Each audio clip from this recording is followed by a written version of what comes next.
किसी भी वाक्य के अंदर हम प्रयोग करते हैं की आज्ञानुसार या फिर के आज्ञानुसार, की इच्छानुसार होगा या फिर के इच्छानुसार, की मतानुसार होगा या फिर के मतानुसार।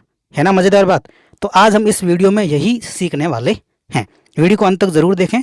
बात करते हैं हम की आज्ञानुसार या फिर के आज्ञानुसार। तो इसमें जो घटक हैं वो कितने हैं? वो 3 घटक हैं। तीनों घटकों की बात करें तो घटक नंबर 1 में की या के परसर्ग प्रयोग हुआ है। दूसरा घटक है आज्ञा जो कि संज्ञा है। तीसरा अनुसार जो कि अव्यय है। अब देखिए परसर्गीय शब्दावली किसे कहते हैं ये हम जान लेते हैं, क्योंकि ये इसमें बहुत उपयोगी साबित होने वाली हैं।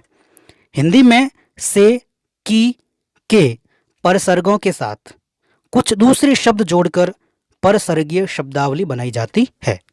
जैसे के लिए, के द्वारा, की और, की तरफ, के सिवाय, के ऊपर, के नीचे, से ऊपर और से नीचे।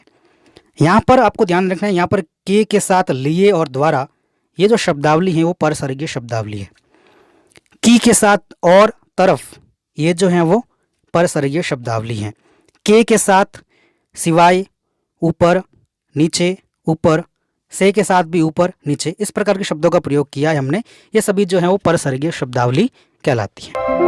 अब जैसे ठीक इसी प्रकार एक और शब्दावली है परसर्गीय, वो है की या के साथ अनुसार। अब हमें ये ध्यान रखना है कि अनुसार जो अव्यय शब्द हैं वो अव्यय शब्द अपने साथ की लेता है या के परसर्ग के रूप में लेता है। तो सही रूप होगा इसका के अनुसार।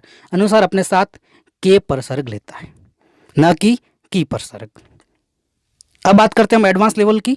तो क्या है एडवांस लेवल में कि आज्ञा, इच्छा, मत आदि शब्द जो हैं वो स्वतंत्र रूप में संज्ञाएं हैं, लेकिन इन शब्दों का अनुसार शब्द जो कि अव्यय हैं के साथ समास होने पर पूरा पद ही अव्यय बन जाता है। ये चीज़ आपको पता है।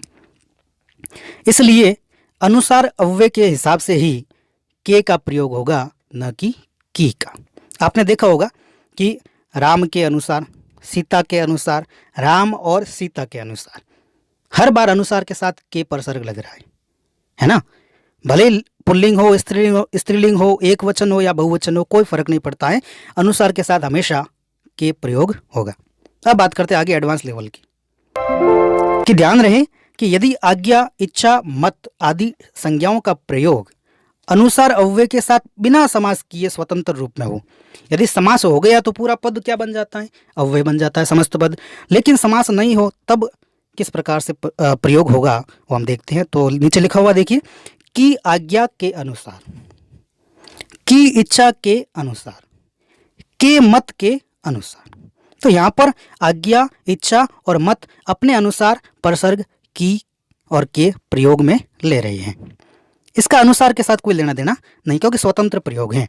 जैसे ही ये समस्त पद बन जाता है तब अनुसार के हिसाब से के लगेगा, है ना। अब कुछ उदाहरणों से समझते हैं तो आपका जो कॉन्सेप्ट है वो अच्छे से क्लियर हो जाएगा। जैसे राकेश की इच्छा के अनुसार काम हुआ, स्वतंत्र प्रयोग। राकेश के इच्छा अनुसार काम हुआ, दोनों उदाहरण सही है। पहला उदाहरण है कि इच्छा के अनुसार स्वतंत्र रूप में है, यहाँ पर किसी भी प्रकार का समास नहीं हुआ है। दूसरे इसी के साथ राकेश के इच्छा अनुसार काम हुआ, दोनों सही है। यहाँ पर इच्छा अनुसार समस्त पद हैं, समास हो गया है, इसलिए अब अनुसार के हिसाब से परसर्ग चलेगा। ऊपर वाले में की इच्छा अलग अलग है, के अनुसार अलग अलग है, इस प्रकार से अलग अलग प्रयोग हो रहा था।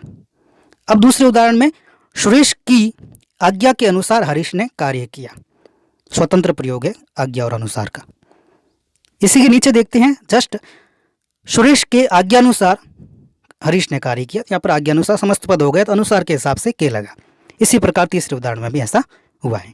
मत के अनुसार भारत एशिया कप जीतेगा और के मतानुसार भारत एशिया कप जीतेगा। उम्मीद करता हूँ आप सभी को ये चीज़ें अच्छे से समझ में आई हैं। आप इस चैनल को अभी सब्सक्राइब करें, क्योंकि मैं आपके लिए इस प्रकार की वीडियो समय समय पर लाता रहूँगा और कुछ एडवांस आपको सीखने को मिलेगा। आप सभी से निवेदन है कि अगर ये वीडियो आपके लिए 1% भी सहायक सिद्ध हुआ है तो आप इस चैनल को अभी इसी वक्त सब्सक्राइब कर सकते हैं। जो सब्सक्राइब करेंगे उन्हें सबसे पहले नोटिफिकेशन प्राप्त होगा।